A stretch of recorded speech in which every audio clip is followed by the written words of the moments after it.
When I was 12 years old, I fractured my foot playing soccer. I didn't tell my parents when I got home that night because the next day, my dad was taking me to see a movie, a soccer movie. I worried that if I told my parents about the foot, they would take me to see a doctor. I didn't want to see a doctor, I wanted to see the movie. The next morning, my dad goes, "It's nice out. Why don't we walk to the theater?" It was a mile away. As we go, he says, "Why are you limping?" I tell him I have something in my shoe. The movie was spectacular. It told the story of some of soccer's greatest stars, great Brazilian players. I was ecstatic. At the end of the movie, I told my dad about the foot. He took me to see an orthopedic doctor who put my foot in a cast for 3 weeks. I tell you the story today because 4 decades later, I don't really consider myself a soccer fan anymore. Today, my sports fandom is tuned to another kind of football. Now, my 12-year-old self wouldn't just find this incomprehensible. My 12-year-old self would see this as a betrayal. Now, you might say we all change from the time we're 12, so let me fast forward a decade.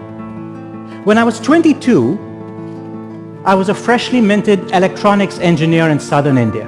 I had no idea that 3 decades later I would be living in the United States, that I would be a journalist, and that I would be the host of a podcast called Hidden Brain. It's a show about human behavior and how to apply psychological science to our lives. Now, we didn't have podcasts when I graduated from college. We didn't walk around with smartphones in our pockets. So my future was not just unknown, it was unknowable.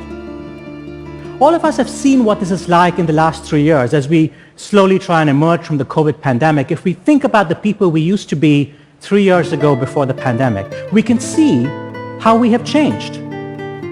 We can see how anxiety and isolation and upheavals in our lives and livelihoods, how this has changed us, changed our outlook, changed our perspective. But there is a paradox here, and the paradox is when we look backwards, we can see enormous changes in who we have become. But when we look forwards, we tend to imagine that we're going to be the same people in the future. Now, sure, we imagine the world is going to be different. We know that AI and climate change is going to mean for a very different world. But we don't imagine that we ourselves will have different perspectives, different views, different preferences in the future. I call this the illusion of continuity. And I think one reason this happens is that when we look backwards, the contrast with our prior selves to who we are today is so clear. We can see it so clearly that we have become different people. When we look forward, we can imagine ourselves being a little older, a little grayer, but we don't imagine fundamentally that we're going to have a different outlook or a different perspective, that we're going to be different people. And so those changes seem more amorphous. I want to make the case to you today that this illusion has profound consequences, not just for whether we become soccer players or podcast hosts, but for matters involving life and death. Let me introduce you to John and Stephanie Rinka. We did a story about them for Hidden Brain some years ago. This photograph was taken in 1971 on their wedding day. John and Stephanie had just eloped, gotten married at Cambridge City Hall in Massachusetts. He was 22, she was 19. John told me that after they got married, they traveled to different parts of the country. They eventually settled in North Carolina. John became a high school basketball coach. Stephanie became a nurse. And because they lived in a rural part of the state, she would often make house visits to patients. Many of the patients she saw were very sick. They had terminal illnesses, very low quality of life. And when Stephanie came home from these visits, she was often shaken. And she would tell John, "John, if I ever get a terminal illness, please do nothing to prolong my suffering. I care more about quality of life than quantity of life." In her more dramatic moments, she would say, "John, if I ever get that sick, just shoot me. Just shoot me." And John Rinka would look lovingly at his wife, his healthy wife, and he would say, "Okay, Steph, okay." Fast forward a couple of decades, in her late 50s, Stephanie begins to slur her words. She goes to see a doctor who runs some tests, and he diagnoses her with ALS, Lou Gehrig's disease. He tells her it's fatal, it's incurable, and he tells her that a day is going to come when she is no longer able to breathe on her own. Stephanie, being Stephanie, decides to extract as much joy and pleasure from life as she can. She spends time with friends and family. As she gets sicker, she and John spend some time on a beautiful beach that they both love. But there comes a day when Stephanie, in fact, is no longer able to breathe. She's gasping for air, and John takes her to the hospital. And a nurse at the hospital asks Stephanie, "Mrs. Rinka, would you like us to put you on a ventilator?" And Stephanie says yes. John is flabbergasted. They've been having this conversation for 30 years. Surely that's not what Stephanie wants. He doesn't say anything. The next morning he says, "Steph, when the nurse asked you yesterday if you wanted to go on a ventilator and you said yes, is that really what you want?" And Stephanie Rinka said yes. Now, you might argue that if Stephanie had written out an advance directive, if Stephanie had come into the hospital unconscious, if the nurse had asked John, "What is it your wife would want?" John, without hesitation, would have said, "Of course she does not want to go on a ventilator. We should try and figure out a way to keep her as comfortable as possible so that she can die with dignity." But of course, this only solves the legal conundrum. It doesn't solve the ethical problem here. And the ethical problem is that Stephanie, at age 39, as she was healthy, had no real conception of what Stephanie at age 59, with a terminal illness, gasping for air, would really want. For the older Stephanie, her younger self might as well have been a stranger who was trying to make life and death decisions for her. Philosophers have talked for many years about a thought experiment. It's sometimes called the ship of Theseus. The great warrior Theseus returned from his exploits. His ship was stationed in the harbor as a memorial. And over the decades, parts of the ship began to rot and decay, and as this happened, planks were replaced by new planks, until eventually every part of the ship of Theseus was built from something new. And philosophers, starting with Plato, have asked the question, if every part of the ship of Theseus is new, is this still the ship of Theseus? You and I are walking examples of the ship of Theseus. Our cells turn over all the time.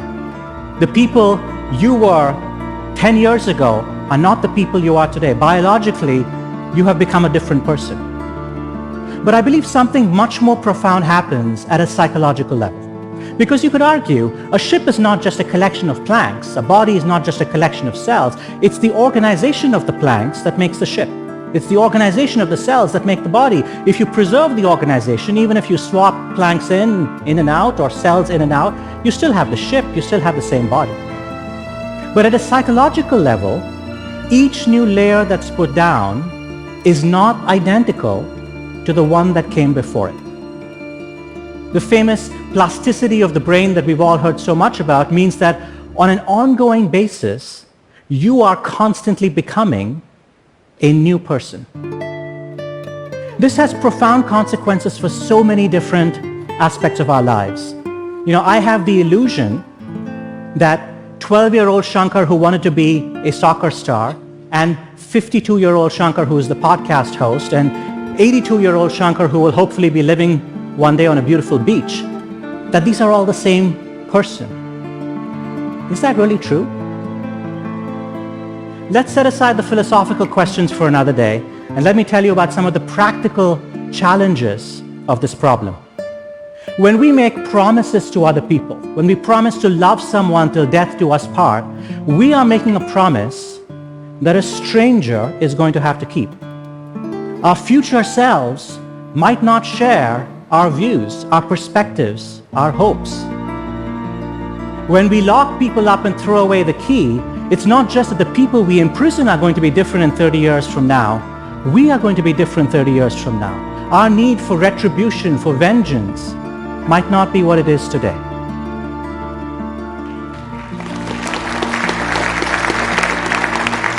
When we pass laws, we often do so with an intent of making a better country, improving our country. But any country that's been around for a few decades has numerous laws in the books that made perfect sense when they were crafted. In fact, they were seen as enlightened when they were crafted, and today they seem antiquated or absurd or even unconscionable. And all of these examples stem from the same problem, which is that we imagine that we represent the end of history, that the future is only going to be more of the same. I have 3 pieces of advice on how to wrestle with this wicked problem. And it is a wicked problem because all of us spend so much of our lives trying to make our future selves happy.